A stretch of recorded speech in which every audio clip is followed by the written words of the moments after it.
Hello my friends, my name is Amanda with Amanda Panda Projects, and today I have a super cute Dollar Tree spring butterfly little planner box. So I used this Dollar Tree little wood like planner box thing. I don't know, I've had it for absolute forever. And I kept just looking at the gnomes and I don't love it. And then I was like, you know what? I could take the gnome off of it. So we heated it up, got the glue nice and tacky, and popped that little gnome right off, okay?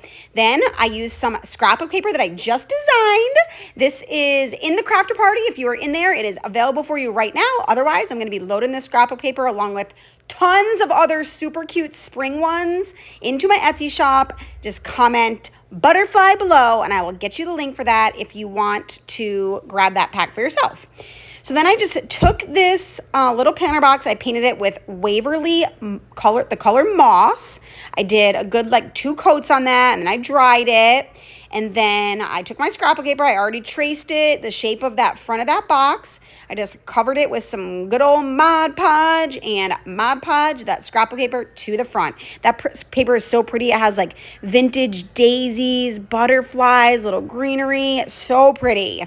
I sanded off all the edges to give it a nice finished look.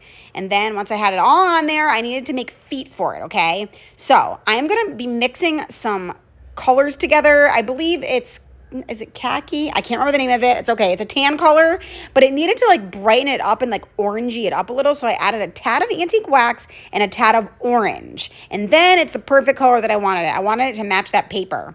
So then I got these round wood balls with like flat bottoms. I got these at a thrift store. No idea where they're from. They're perfect for feet.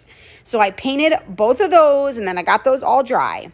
All right, now I am just grunging up this entire box. I'm using my Kiehl's Dark Wax. This is from Amazon. It's also in my Amazon shop. I just grunged up all the corners, the edges. I did the top, the bottom. I did the sides. I even grunged up the back because it's going to be standing up. I'm not going to have this against the wall.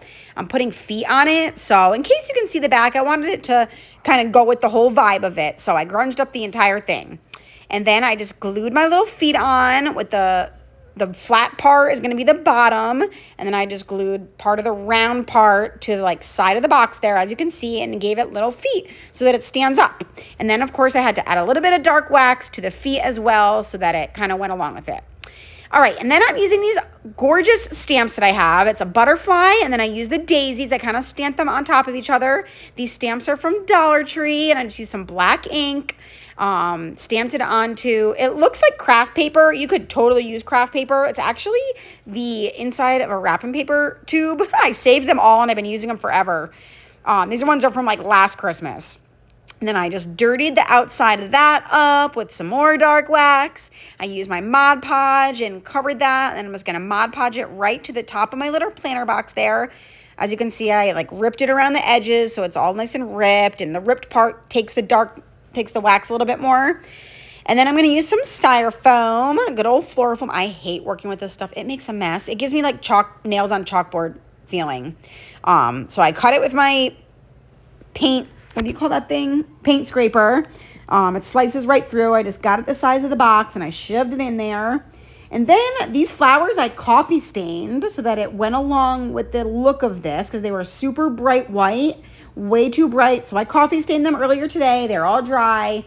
And I just trimmed off a bunch of little itty bitty pieces. This box is not very big, you guys. I can't fit like big full flowers in there. So I literally just trimmed off little bits and pieces from all the flowers and greenery that I have. And I'm sticking them in there one by one, little by little, piece by piece, until it looks how I want it. So I went the bigger pieces on the left and the right side, kind of going out the sides.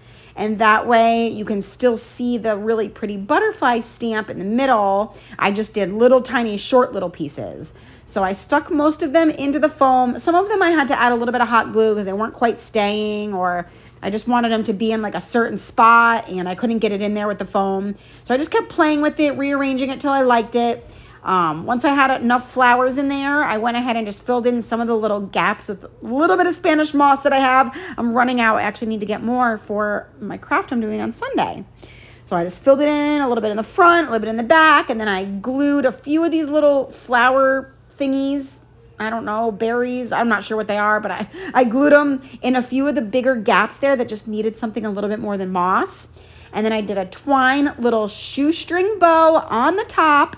And here it is all done, you guys. I just love how this turned out. Make sure that you are following the page or the channel or wherever you are, because I've got lots of cute crafts coming for you. Let me know in the comments, what do you think of this cutie little Dollar Tree box? Do you have one of these little Dollar Tree boxes? I would love to know if you're going to make one, and I hope that you enjoyed watching.